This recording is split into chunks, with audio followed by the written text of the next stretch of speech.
Hey, my name is V, and you're very welcome to Barcelona Cast or Barcelona's Recast. Today we're gonna discuss about the things happen around the club for the past 24 hours and or a week or so. If you are new to the channel, I would be very thankful if you subscribe the channel and like the videos, comment if you like it, ask me everything you want. You can donate me, ask me directly. I can answer your donation in the next video. So here's the thing that we're gonna do. We're gonna have a video like two video like every week, and we're gonna discuss about everything happened during like every 3 days or so, every 3 days, 4 days, and a long video like this. And yeah, this is what is going to happen exactly. So the first thing that we heard like every last week or so, it was about Luis Diaz. And the thing that's bothering me is that the name of Luis Diaz and NICO WILIAMS is been around the club like for the past 2 years, and it's like, why is there is no other option? Like we have RASHFORD, but why is always talking about Luis Diaz or NICO WILIAMS? I know these two players that are very good on a great level that that can boost obviously the team, that they can satisfy the needs of the team. Like in the pressing wise, we know that Luis Diaz is kind of pressing forward, who can also come back and also help us in defense. But the amount of money that Liverpool is asking is actually so much, and I don't think that the club would be able to pay that the amount of money that Liverpool is asking. So what happened? David Orstein had come out and said that Bayern Munich had proposed an offer around 67.5 million for Luis Diaz, and Liverpool immediately turned that down. I know that that's a huge money, and I know that Luis Diaz is a valuable player for the Liverpool, but the amount of money that they're asking is so much for a player like him. I'm not saying he's bad, but the age he's turning to next year, he's gonna be 29, and we are not speaking about someone like Luis Suarez or maybe Neymar. It's Luis Diaz, and they said they're gonna accept offer above 90 or 100 mil, and I don't think that's gonna happen. So, and if that's going to happen, Barcelona fans going to, I don't know, rage out or rage bait, because it's not a good match for us. It's a good match, but not about the money that they're asking. Like for 100 mil, of course I'm happy to play with even Ansu Fati. You know what I mean? So I hope the news about Luis Diaz just shatter away, go away from us. We don't need someone like him with that amount of money. I'm saying that if the money was about around like 60 mil, something like that, I would be happy having him in our side. But when the money is like 100 mil for a guy who's turning 29 like in 5 months, I don't think that would be a good match for us. So there's still a lot of good option out there for us. I think we can argue about a lot of player out there with the same amount of money that we can actually offer, like 50 or 60 million. We can talk about Yildiz, talk about Leao. We've got Rashford obviously. I really like Rashford because the guy is 27 and he got the passion for Barcelona. That's what we need. Someone like NICO WILIAMS didn't have, and it's obvious everyone who want to join Barcelona have to have that passion. If you don't have it, all right, that's your problem. We don't have a place for you here. You can go somewhere else. We had in the news that Luis Diaz come out and said like Barcelona is his childhood club, but like we had some news said that he had formal agreement with Bayern Munich. If that's so we're gonna pull out, because we're not gonna spend that much money on a player like him. And if Bayern wanted, okay, here's your player, go ahead. And yeah, I think we have to go for other option. Like, there is Lookman out there, there is Liao out there, obviously, and I hope the news about Luis Diaz just go away. We don't want him. All right. The next news that I want to talk about is that Miguel Sons come out and said that Flick had already give a list to Deco and Laporta for the player he don't want in the squad anymore, and he was very clear about his attention of the list, and he wanted to be remove those players from the squad as fast as possible. So the names goes by Oriol Romeu, Iñaki Peña, Marc-Andre ter Stegen, Paul Victor, and Andreas Christensen. I know that a lot of these guys are maybe not in the position that we talk about or we need them, but someone like Christensen, he's on another level at this on this list that we've seen them. But you may ask yourself why is that, why Christensen is in the list? It's because of his injury resistance. We know how kind of an injury prone he is. Over the last 2 seasons that he played for us, he's been injured for like, last season he was injured like whole season, like he lost his leg or something like that. But at the end, when he came back, it was very good. He was very helpful. The team needed him, and I'm so happy that we got him at last. But sometimes something like right now, we can replace him with a young player. Obviously, we saw so many young players have been invited to the first team, and I'm happy to see that. Of course, this is why always Barcelona is different from other club. We invite the young player, we let them play, and this is something that had to happen right now for a guy like Christensen. He's been out all season last season, and 2 seasons ago with the Xavi, he was like 5 or 6 months out. I remember that. And yeah, it was pretty hard time, and I can understand Flick don't want to work with a player who cannot, fulfill for the team, play for the team for almost or whole the season. And yeah, that's understandable. Romeo and Peña, I think that's obvious. These 2 guys have no place in the squad. We have to get rid of them as fast as possible. But I think we have to respect for Peña, because the guy had a lot of good performance last season for us. And Romeo, nothing to say. We shouldn't have really signed him. I know that he's an academy player, and he came to our team 2 seasons ago by himself. He paid his release clause to join us, and right now I know that Girona is also after him, so it would be nice for us if we don't. So I know a lot of club don't want to pay for this player, but we have to get rid of them, because they are some reason for us that we cannot sign player. And I'm gonna completely describe what is going on with our financial wise one-to-one rule, and yeah, I'm gonna describe it, all of it for you guys. But yeah, these players are really, really big for the financial problem that we have right now.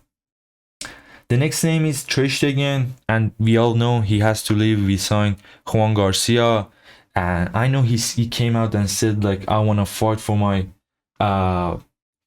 position, but you're not in charge, buddy.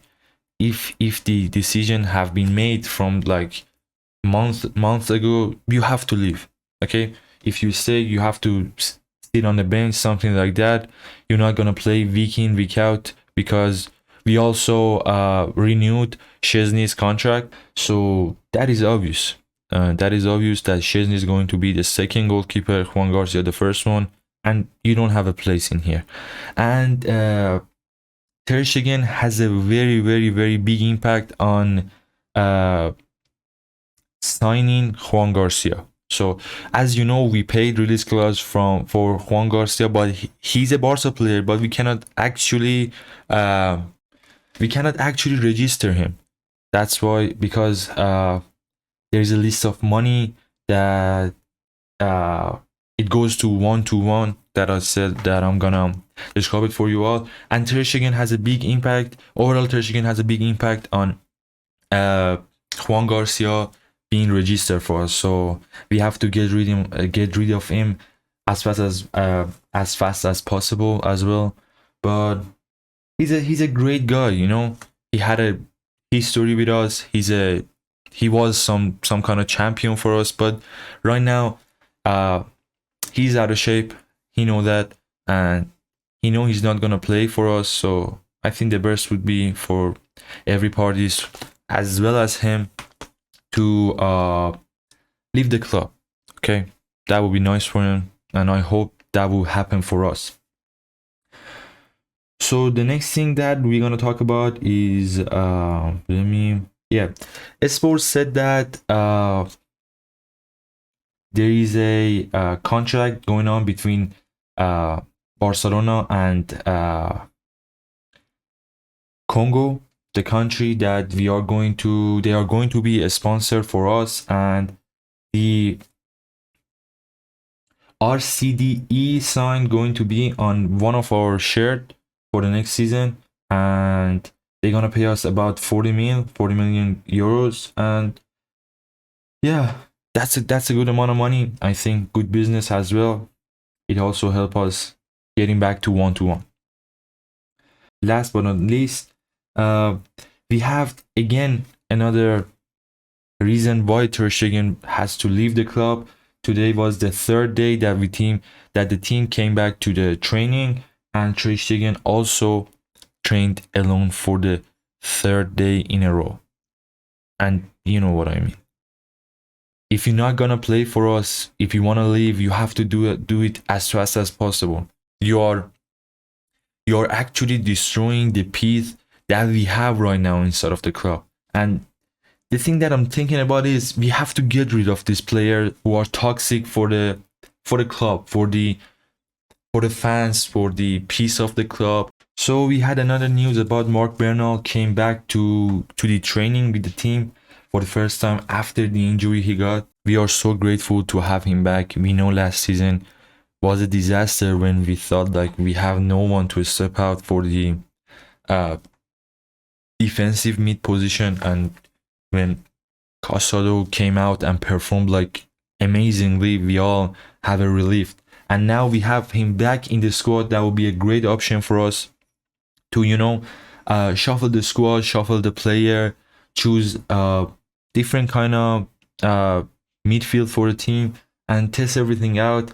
These are the things that I'm so happy that Hansi Flick has to decide like who plays for the team, who is the best option right now. And I think it's a good problem for the Flick as well.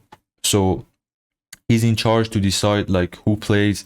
He has Frankie de Jong, he has Gavi, he has Pedri, he has Firmin, he has Bernal, and there is also player coming out from the La Masia.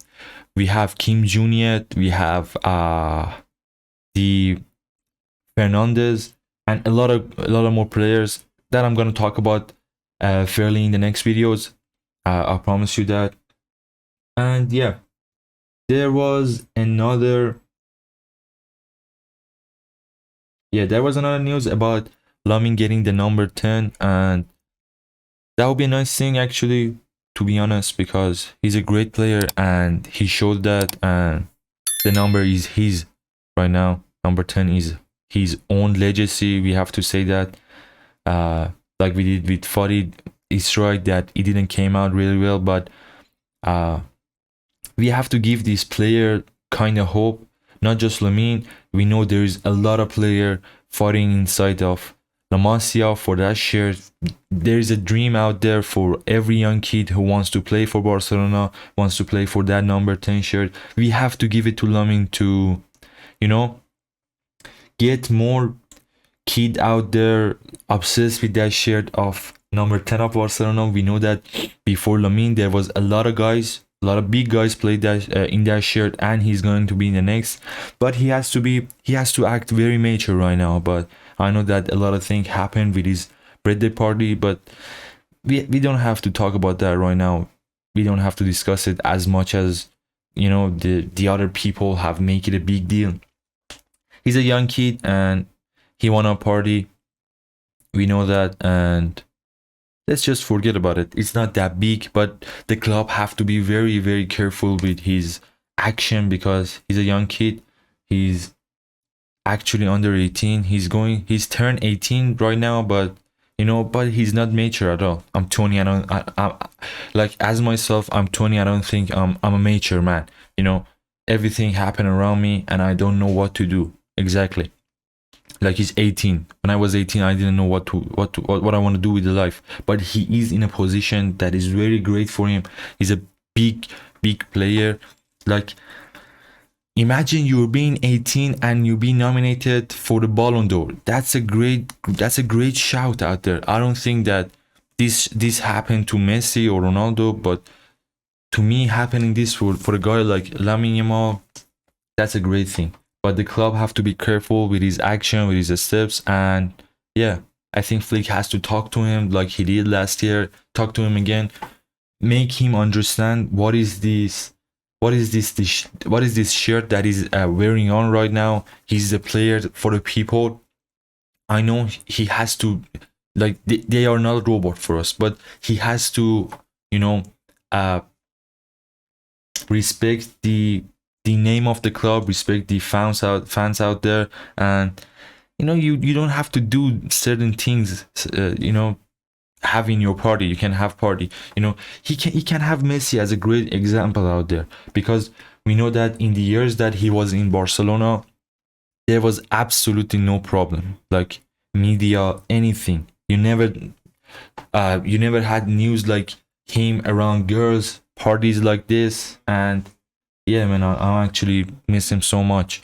I hope that there will be a way that we could sign him back for like even 6 months before the World Cup. That would be great, because we know that after the World Cup, that might be Messi's last ever competition. So yeah, we hope so. We hope that happen.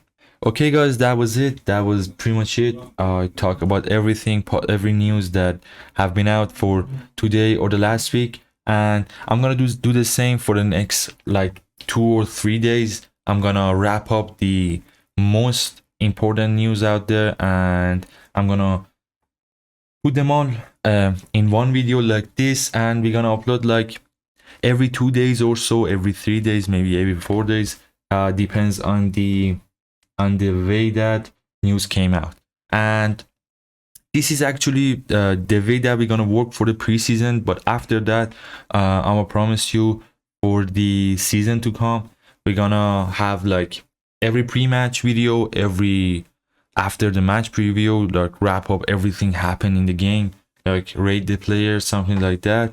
And yeah, right now I don't have a webcam, but I'm gonna promise you in the future that the, you know, action of the channel goes up. I'm gonna promise you, I'm gonna get a webcam set up right here, because I have like a lot of things in my head to do for this channel. So that would be great if you guys subscribe my channel, if you guys turn on the bell button, and so you understand whenever I posted something out there. And yeah, like the videos, comment. If you like, you can donate and ask me directly. I'm gonna answer your question in the next video. And yeah, thank you so much for watching this video. See you all in the next video.